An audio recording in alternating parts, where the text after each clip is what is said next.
brought to you by Silver Pumps. Top quality और consistent performance के लिए सिर्फ सिल्वर पंप्स नाम याद रखना। कहीं इस जुमले का शिकार पूरे प्रदेश का गरीब, पूरे प्रदेश का नौजवान, पूरे प्रदेश की महिलाएं और मिडिल क्लास हो रही है। अर्थव्यवस्था की बात कर रहे हैं, लेकिन हमारी 6 करोड़ की आबादी प्रति वर्ष गरीबी रेखा के नीचे चलती चली जा रही है। आज गरीब के पास कोई पैसा, आज मिडिल क्लास के पास कोई पैसा नहीं है उसकी पॉकेट में बचाने के लिए। चल रहे हैं, आज से आगे आने 20 से 25 सालों में भी हम 1 ट्रिलियन इकोनॉमी तक नहीं पहुंच सकते हैं। माननीय सदस्य स्वयं तैयार करके इस प्रश्न को लेकर के नहीं आई है, उनको तथ्यों की जानकारी होनी चाहिए। पीड़ा को मैं समझ सकता हूं, क्योंकि जो आपके नेता बोलते हैं कि भारत कभी विकसित देश नहीं बन सकता, तो आप तो उनका अनुसरण करेंगे ही करेंगे कि उत्तर प्रदेश कभी $1 ट्रिलियन की इकोनॉमी नहीं बन सकता। ये वक्तव्य आपका अपनी पार्टी के अनुसार, समाजवादी पार्टी की मंशा के अनुरूप उपयुक्त ही है। तो विधानसभा में मछली शहर से सपा विधायक रागिनी सोनकर ने जमकर घेरा योगी सरकार को, पूछे तीखे सवाल उस दावे पर जो योगी सरकार सबसे बुलंद आवाज में करती है, $1 ट्रिलियन इकोनॉमी।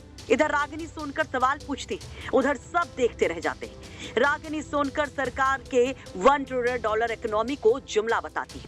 देश को विश्व गुरु बनाने की बात कर रहे हैं, लेकिन आज इकोनॉमिकल डिस्पैरिटी में देश विश्व गुरु बन चुका है। आज अमीर और अमीर होता चला जा रहा है और गरीब होता चला जा रहा है। वो स्वयं आपके आंकड़े बताते हैं कि आज पूरे देश में 60 करोड़ लोग हैं जो कि राशन पे आश्रित हो चुके हैं, और प्रति वर्ष 6 करोड़ लोग ऐसे हैं जो आपकी गरीबी रेखा से नीचे चलते चले जा रहे हैं। वही अगर हम मिडिल क्लास की बात करें, आरबीआई का आंकड़ा ये बता रहा है कि आज से 2010-2011 में जो एक मिडिल क्लास की आमदनी थी, सेविंग थी, वो जीएसडीपी का 25% हुआ करती थी, और आज इस समय में 5.1% पर आकर के रह गई है। आज गरीब के पास कोई पैसा, आज मिडिल क्लास के पास कोई पैसा नहीं है उसकी पॉकेट में बचाने के लिए। वही अगर मैं बात करूं महिलाओं की, तो नियमित वेतनभोगी जो हमारी महिलाएं 22% थी, आज कहीं ना कहीं वो 22% से गिर के 16% पे आ चुकी है। हम 1 ट्रिलियन इकोनॉमी की अर्थव्यवस्था की बात कर रहे हैं, लेकिन हमारी 6 करोड़ की आबादी प्रति वर्ष गरीबी रेखा के नीचे चलती चली जा रही है। हमारी महिलाओं की नौकरियां जाती चली जा रही है, हमारे मिडिल क्लास का पैसा जाता चला जा रहा है। कहीं ना कहीं इस जुमले का शिकार पूरे प्रदेश का गरीब, पूरे प्रदेश का नौजवान, पूरे प्रदेश की महिलाएं और मिडिल क्लास हो रही है।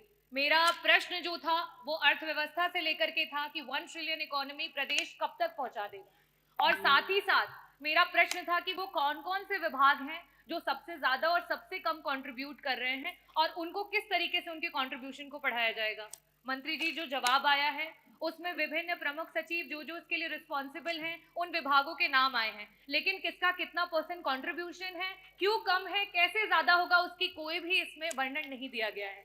मंत्री जी जो डेटाज अवेलेबल हैं आपके और गवर्नमेंट के, उसके अनुसार एग्रीकल्चर डिपार्टमेंट, इंडस्ट्रियल डिपार्टमेंट और एम्प्लॉयमेंट, ये तीनों मिलकर के ही हमारी अर्थव्यवस्था को सुधार कर सकता है। और आज स्थिति ये है कि अगर हम पिछले वर्ष से अभी के ग्रोथ रेट की बात करें, अगर जिस ग्रोथ रेट से हम चल रहे हैं, आज से आगे आने 20 से 25 सालों में भी हम 1 ट्रिलियन इकोनॉमी तक नहीं पहुंच सकते हैं। हमें 20% ग्रोथ रेट की आवश्यकता है, और यहाँ हमारा ग्रोथ रेट 10% मीन अगर हम देखें तो सिर्फ वहां तक पहुंच पाया। मेरा आपसे प्रश्न ये है कि ये 1 ट्रिलियन इकोनॉमी के जुमले में जो हमारे गरीबी रेखा के नीचे जा रहे लोग हैं, उनको वापस से ऊपर उठाने के लिए सरकार की कोई नीति आने वाली है? रागिनी सोनकर के सवाल का जवाब देने की बारी अब सीएम योगी की थी, तो सीएम योगी भी जवाब की शुरुआत तंज से ही करते हैं और फिर बताते हैं सरकार का वो रोड मैप। माननीय सदस्य ने जो प्रश्न किया है वो बहुत महत्वपूर्ण प्रश्न है, लेकिन माननीय सदस्य स्वयं तैयार करके इस प्रश्न को लेकर के नहीं आई है, उनको तथ्यों की जानकारी होनी चाहिए कि उत्तर प्रदेश ने $1 ट्रिलियन की इकोनॉमी बनाने के लक्ष्य को रखा है, और भारत 3 नहीं बल्कि $5 ट्रिलियन की इकोनॉमी बनने के दिशा में अग्रसर हुआ है।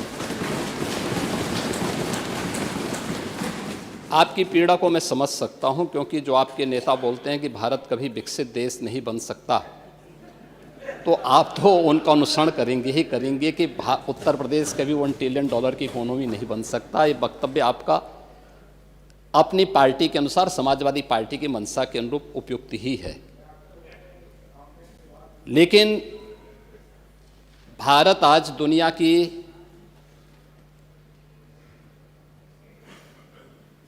पांचवी बड़ी अर्थव्यवस्था बन चुका है और 2027 में भारत $5 ट्रिलियन की इकोनॉमी बनेगा, इसमें कोई संदेह नहीं। और दुनिया का सबसे तेजी के साथ